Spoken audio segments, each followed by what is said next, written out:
Maniáticos como muchos, Pilar Andrés, Eneko Balerdi y Fernando Varado colocan al público de la manera exacta para dar comienzo al nuevo montaje de la compañía Organic.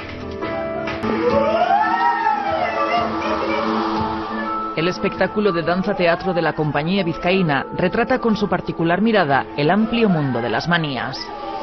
Como lo de las etiquetas de Pilar es algo que cada vez que veo una etiqueta ya es como, trae que te quito la etiqueta, cosa que a mí las etiquetas pues no me han molestado nunca. Tienes ciertos hábitos que tú consideras tan normales, que no forman parte de este mundo maniático, y encuentras que sí, que son reiterativos y que tú repites y que te condicionan muchas veces. Bai, mania duenak, zenbatenainako mania duen, eta besteak, elkarbizitzen duzun kide honek, zenbatenainako tolerantzia duen mania horren artean. Una encuesta entre familiares, amigos, compañeros y alumnos ha dado ideas maniáticas que Organic ha ido trabajando mediante improvisaciones de los propios intérpretes, bajo la dirección de Natalia Monge. Tendré que confesar que yo seré muy maniática y que en mi familia somos todos bastante maniáticos, ¿no?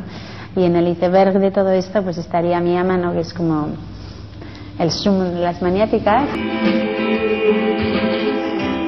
Itziar Madariaga ha creado la música para Maniáticos. El espectáculo aúna la danza con el teatro como una oportunidad para reírnos de nosotros mismos.